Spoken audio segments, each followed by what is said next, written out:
South Africa joins the rest of the world to mark World Refugee Day, today the 20th of June 2018. And for the program, the Department of Home Affairs is hosting a fun walk ahead of a more formal program. Present are school children and members of different communities, as well as officials from the United Nations. We have a lot of concern through xenophobia, through our other papers. It's a lot of problems in South Africa, but this is our day. We just come to celebrate. We are refugees, and we need to tell him also, South African people, what's refugee here in South Africa. We are not immigrants, we are refugees here. We are under South African government. If you consider that most refugees are hosted on the African continent, and in practically every single country other than South Africa, they are hosted in refugee camps. They're not allowed to move freely in the country. They're not allowed to live where they please.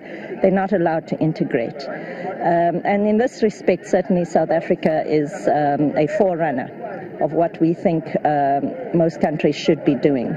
It comes with its own challenges, of course. A lot of irregular migration happens on the back of our asylum system, and that just puts a huge amount of strain on the bureaucracy, and of course causes a whole lot of social strife.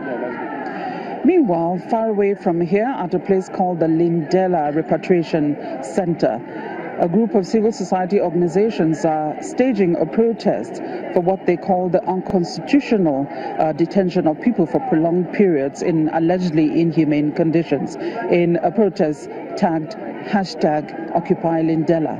The prolonged detention, I think, is a consequence of us not being able to understand why it is that people have to be detained in Lindela. Very often, people lie about their nationalities, and so you can't deport somebody to a country that won't accept them.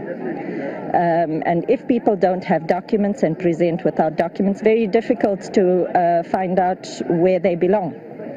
And that, in the main, is the reason for the long detention periods. From the Constitutional Hill, Johannesburg, South Africa, Betty Dibia, Channels Television News.